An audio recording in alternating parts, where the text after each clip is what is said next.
მომავლის განსაზღვრა და რისკების მართვა სამხრეთ კავკასიის მზარდი მნიშვნელობა არსებულ გეოპოლიტიკურ გარემოში საქართველოს როგორც ევროპისა და აზიის დამაკავშირებელი ხიდის როლი.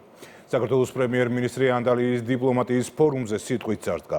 მთავრობის მეთაურს არაერთი მნიშვნელოვანი შეხვედრა ჰქონდა სულ ცოტა ხნის წინ დასრულდა აუდიენცია თურქეთის პრეზიდენტთან. სოფო ბერიძე გვერდება. შეხვედრაზე ლიდერებმა საქართველოსა და თურქეთს შორის სტრატეგიული თანამშრომლობა, სხვადასხვა სფეროში მიმდინარე ერთობლივი პროექტები და გეოპოლიტიკური ვითარება განიხილეს. საქართველოს პრემიერ-მინისტრმა თურქეთის პრეზიდენტს სტამბოლში 15 აპრილს სკოლაში სროლით გამოწვეული ტრაგედიის გამო მიუსამძიმრა. მხარეებმა ისაუბრეს ბუნებრივია ყველა იმ პროექტებზე, რომელიც აკავშირებს საქართველოსა და თურქეთს და რა თქმა უნდა ასევე ისაუბრეს შუადერეფანზე იმ ნაბიჯებზე, რომელიც გადასადგმელია შუადერეფნის განვითარებისათვის. მომავლის განსაზღვრა და რისკების მართვა ეს ანტალიის დიპლომატიის ფორუმის მთავარი თემა გახლავთ წელს. აქ შეკრებილი ლიდერებისთვის ეს ღონისძიება კარგი პლატფორმა გახლავთ დიალოგის გასაღრმავებლად, დობის აღსადგენად, სწორედ იმიტომ, რომ იქნეს უზრუნველყოფილი და მოძიებული გზები, რომელმაც უნდა უზრუნველყოს უფრო მშვიდობიანი და სტაბილური მსოფლიო მომავალი. სწორედ ამ მნიშვნელოვან საკითხებთან დაკავშირებით საქართველოს პრემიერ-მინისტრმა ოფიციალური თბილისის ხედვა წარადგინა მაშინ, როდესაც ის ლიდერთა დისკუსიის მონაწილე იყო. მსოფლიოში მიმდინარე ომები, გეოპოლიტიკური დაძაბულობა და არსებულ რეალობაში მშვიდობის როლი. ლიდერთა დისკუსიის ფარგლებში საქართველოს მთავრობის მეთაურმა ოფიციალური თბილისის მიერ არჩეულ გზაზე ილაპარაკა. ფაქტები აჩვენებს, რომ ამ გზას საქართველოსთვის მათ შორის ეკონომიკური კეთილდღეობა მოაქვს. თბილისი წლებია ბევრ ქვეყანასთან შედარებით მნიშვნელოვან ეკონომიკურ შედეგებს აჩვენებს. საქართველოს ხელისუფლების ამოცანა ქვეყნის შესაძლებლობების მაქსიმალურად გამოყენება. თბილისი წლებია ამტკიცებს, რომ ევროპასა და აზიას შორის სანდო ხიდია, სახელმწიფო დაკავშირებადობის უნარის გაძლიერებაზე მუშაობს. საქართველოს მრავალი წლის განმავლობაში დაამტკიცა, რომ სანდო ხიდია ევროპასა და აზიას შორის. მაქსიმუმს ვაკეთებთ დაკავშირებადობის უნარის გასაძლიერებლად. ბოლო 5 წლის განმავლობაში საქართველოს მთელი ევროპის მასშტაბით ზრდის ყველაზე მაღალი ტემპი აქვს და ის საშუალოდ 9.3%-ში ადგენს 2021 წლიდან. მიმდინარე წელიც საკმაოდ კარგი ნიშნულიდან დავიწყეთ. 8.4% იყო ეკონომიკური ზრდის მაჩვენებელი იანვარსა და თებერვალში. ეს არის ჩვენი ხედვა. მშვიდობა და სტაბილურობა შევინარჩუნოთ ქვეყანაში და უზრუნველყოთ ეკონომიკური წინსვლა და დაკავშირებადობა. ამ მიდგომითა და ასეთი ხედვით არა მარტო მშვიდობას შევინარჩუნებთ ქვეყანაში, არამედ რეგიონშიც.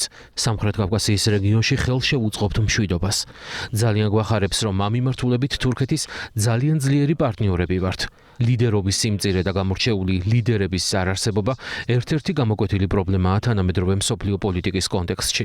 რა თქმა უნდა, გამონაკლისებიც არსებობს და ეს ქვეყანა თურქეთი და მისი ლიდერი გამონაკლისია ისევე როგორც ამ თემატური დისკუსიის მონაწილე ლიდერებიც.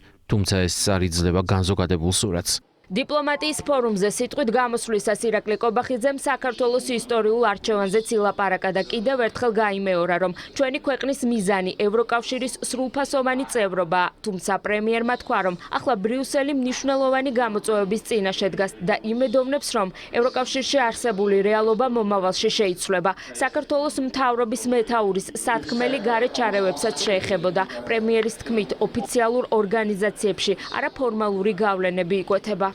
გარკვეული წლების განმავლობაში ევროკავშირს ჰქონდა კონკრეტული ძლიერი ასპექტები, ძლიერი იდენტობა, კეთილდღეობის ძლიერი მაჩვენებლები, ძლიერი დემოკრატია და სამართლის უზენაესობა, თუმცა თუ ამჟამინდელ ევროკავშირს შევხედავთ, ამ სამივე მიმართულებით მას სერიოზული გამოწვევები აქვს. ეს ჩვენ ძალიან გვაწუხებს და იმედს ვიტოვებთ, რომ ევროკავშირში სიტუაცია სამომავლოდ შეიცვლება. ჩვენი აზრით არაფორმალური გავლენები იკვეთება ოფიციალურ ამ ორგანიზაციებშიც. ჩვენთვის ეს ძალიან თვალსაჩინოა. ამის შედეგი საკმაოდ ნეგატიურია. კონკრეტული მრავალმხრივი ორგანიზაციების სუვერენიტეტის დაცვის ნაცვლად ქვეყნებს გამოწვევებს უქმნიან. ამის კარგი მაგალითია საქართველო. ამ მიმართულებით ჩვენი სუვერენიტეტისა და დამოუკიდებლობის უზრუნველყოფის ნაწილში გარკვეული გამოწვევების წინაშე ვართ ზოგიერთი მრავალეროვნული ორგანიზაციის მხრიდან. ეს იმ საკითხებს მიეკუთვნება, რაც უნდა შეიცვალოს. ოფიციალურ თბილისს დიპლომატიის როლის სჯერა. პრემიერი ამბობს, რომ საუკუნეების განმავლობაში საქართველოს სუვერენიტეტის დამოუკიდებლობისა და ეროვნული ინტერესების დაცვის საქმეში მთავარი სწორედ დიპლომატია იყო. მთავრობის მეთაურს მიუღებლად მიაჩნია, რომ დღეს უხეში პოლიტიკური ინტერესები დიპლომატიაზე უპირატესია. ჩვენი სუვერენიტეტის დამოუკიდებლობისა და ეროვნული ინტერესების დაცვის საქმეში მთავარი ინსტრუმენტი იყო დიპლომატია. დამოუკიდებლობის აღდგენის დღიდან წინა საუკუნეების 90-იანი წლებიდან ბევრი შეცდომაც დავუშვით, რადგან საქართველო მაშინ ალბათ საკმარისად დიპლომატიური ან პრაგმატული არ იყო. ალბათ ეს იყო შეცდომების მიზეზი. თუმცა ბევრი დასკვნა გამოვიტანეთ აქედან და კვლავ ვისწავლეთ დიპლომატიურობა და პრაგმატულობა. სწორედ ასე ვახერხებთ ქვეყანაში მშვიდობისა და სტაბილურობის შენარჩუნებას. ამჟამად უხეში პოლიტიკური ინტერესები გადაწონის დიპლომატიას. რეგიონს ბევრი სპეციფიური პრობლემა ჰქონდა, მაგრამ ჩვენ სამხრეთ კავკასიის ქვეყნებმა კონცენტრაცია მოვახდინეთ დიპლომატიურ გამოსავალზე, პრაგმატულ გადაწყვეტებზე, დაკავშირებადობის უნარის გაძლიერებაზე. უნდა ვაშენოთ ხიდები და არა დავწვათ. ანტალიის დიპლომატიის ფორუმი მეხუთე წელია თურქეთის პრეზიდენტის რეჯეპ ტაიპ ერდოღანის პატრონაჟით იმართება. მასპინძელმა ფორუმის მონაწილე პოლიტიკურ ლიდერებს დღეს გახსნით სესიაზე სიტყვით მიმართა. დიპლომატია პლატფორმაა, სადაც განიხილება ის პრინციპები, რომლებზეც იქნება დაფუძნებული კაცობრიობის მომავალი. მჯერა რომ თურქეთი როგორც მშვიდობის გასაღები თავის წვლილს შეიტანს ამაში. უახლესი გზა მშვიდობისთვის კი მხოლოდ კონსტრუქციული დიალოგი და დიპლომატიაა. უნდა შეიქმნას ახალი ფუნდამენტი სოლიდარობის და იმედი მაქვს ეს ფორუმი ამას ხელს შეუწყობს. გახსნითი სესიის შემდეგ საქართველოს მთავრობის მეთაურმა ეუთოს გენერალურ მდივანთან შეხვედრაზე გადაინაცვლა, რომელსაც ირაკლი კობახიძე საქართველოს მხარდაჭერისთვის მადლობას უხდის.